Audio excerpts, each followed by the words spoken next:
Hi, welcome to MV stock. నేను మీ మధు.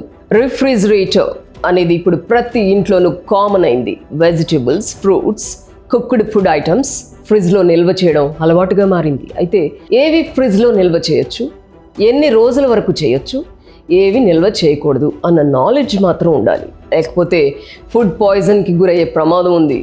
టమోటాలను ఫ్రిడ్జ్లో నిల్వ చేస్తే వాటిలో వైటమిన్ సి తగ్గిపోతుంది, రుచిని కూడా కోల్పోతాయి.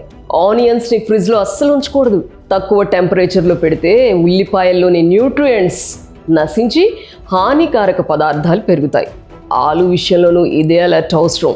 ఫ్రిడ్జ్లో పెడితే బంగాళదుంపల తొక్క డ్రైగా మారుతుందట. వాటిలో ఉండే పిండి పదార్థం తేమను కోల్పోయి టేస్ట్లెస్గా మారుతుంది. గార్లిక్, అదేనండి వెల్లుల్లి. ఒలిచిన వెల్లుల్లిని రిఫ్రిజిరేటర్లో ఉంచకూడదు. అలా చేస్తే వెల్లుల్లి త్వరగా బూజు పడుతుంది. పైగా ఇది క్యాన్సర్ కారకమట. అల్లం తాజాగా ఉంటుందన్న ఫీలింగ్తో చాలామంది దాన్ని రిఫ్రిజిరేటర్లో పెడతారు. ఇది కూడా డేంజర్ నుండి ఫ్రిడ్జ్లో పెట్టడం వల్ల జింజర్లో ఫంగస్ వ్యాపిస్తుందట. ఇది కిడ్నీలు, లివర్ని డ్యామేజ్ చేస్తుందట.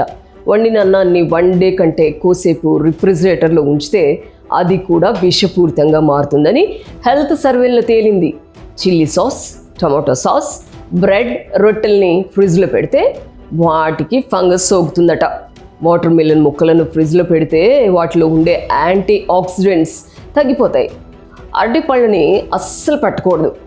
తేనె, నెయ్యి, డ్రై ఫ్రూట్స్, కారం, మసాలాలు ఫ్రిడ్జ్లో పెడితే వాటికి ఉండే న్యాచురల్ టేస్ట్ పోతుందట. పికిల్స్కి ఇదే సూత్రం వర్తిస్తుంది. అన్నీ పెట్టొద్దంటే ఇంకా ఫ్రిడ్జ్ ఎందుకండి అన్న డౌట్ మీకు రావచ్చు. దీనికి జవాబు వెరీ సింపుల్ అండి. కొన్ని రకాల వెజిటేబుల్స్, ఫ్రూట్స్, ఆకుకూరలు, పాలు, పెరుగు, కొబ్బరి, గుడ్లు, మాంసం, cream biscuits, chocolates, cool drinks వంటివి ఫ్రిడ్జ్లో పెట్టచ్చు. కూరగాయలు, పండ్లు 3 నుంచి 4 రోజులు మాత్రమే ఫ్రిడ్జ్లో ఉంచాలి. కట్ చేసిన ఫ్రూట్స్ని ఫ్రిడ్జ్లో ఉంచితే వాటిని 6 అవర్స్లోకి తినాలి. కుక్డ్ ఫుడ్, కర్రీస్, రోటీ వంటివి రిఫ్రిజిరేటర్లో ఉంచితే వాటిని 24 గంటల్లోపు ఉపయోగించాలి.